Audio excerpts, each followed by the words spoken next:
Welcome back to the Sidetrack Railroad, and thanks for joining me for designing inexpensive 7.5-inch ride-on locomotive trucks. What if we didn't have to buy $3,000 motorized trucks or even $500 non-motorized trucks? What if we could design our own inexpensive 7.5-inch gauge trucks using angle iron? Now, if we could convince someone to weld this together for us, we could possibly save thousands on parts. But one thing is I have no clue how thick that L bracket would need to be for structural support, so these are just complete guesses. And of course, someone would have to weld this up, and that's not going to be me because I have absolutely no equipment for it. Now, this all starts with an update to our spine. We need to add some extra support for both our frame and our bolsters, as well as an attachment point for our trucks. We're also going to need a bolster. This is going to turn on our spine and allow us to corner. This is going to be spec'd out of 1x2 by 1/4-inch steel tube, a little bit thicker than our spine was. And then that'll attach to our spine with a pin.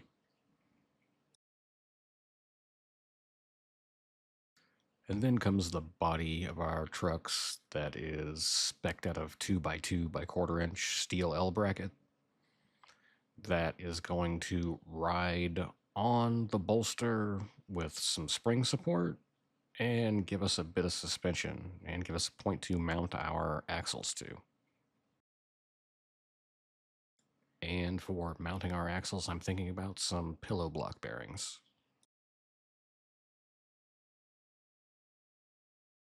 Let's hop into FreeCAD and see what that would look like.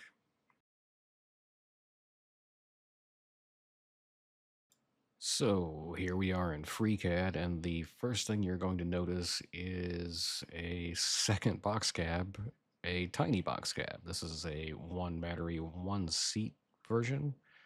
I'll probably use a different truck setup, but that's not what we're here to talk about today.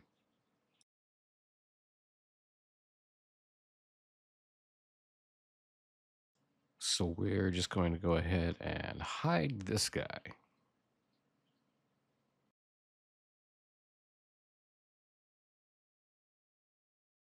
Now, what we're here to talk about are these new trucks and this new spine.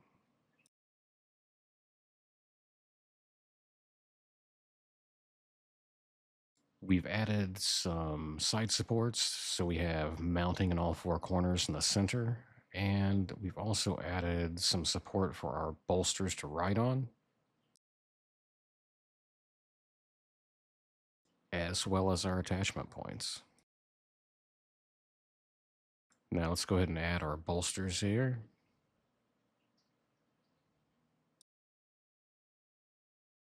Now these guys are going to rotate on pins attached to the spine. And they are going to ride on those bars we added as they turn left and right. Now let's go ahead and add the truck bodies on here.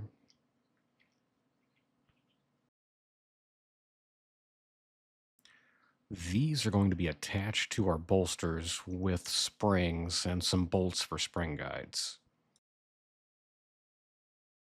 And we may need to do a little bit of modifying here so we have a bit more spring clearance. But the idea is that this guy rides up and down in this pocket and gives you a bit of suspension on those springs. And if we, instead of using the full width of the tube there, or depth, if we cut that down, then we can have more spring height without having to increase the thickness of this from 2 to 3 inches.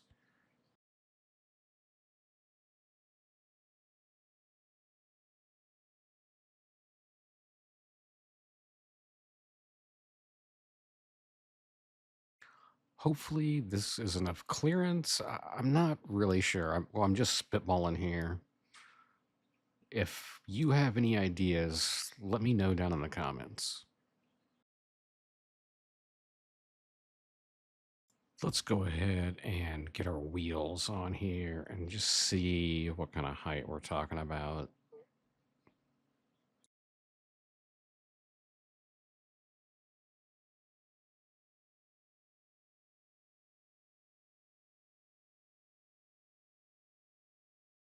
See, I think that's going to be too high with our bearings mounted underneath, and I think we'll need to mount the bearings to the top of that lower bar instead. That'll move them up a couple of inches, and that may drop our height where we want it. Because I think right now our coupler pocket would be like right in the middle of our truck, and that's not where we want it.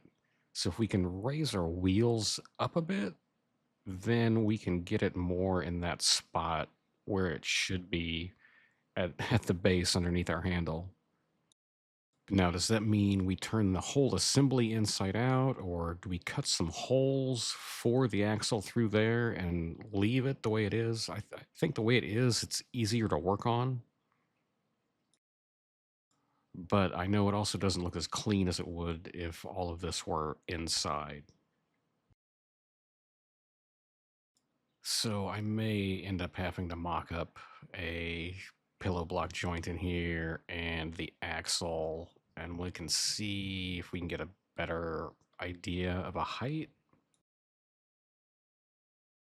But I'm thinking if we just cut some holes, we can change our mounting orientation and gain a couple of inches there.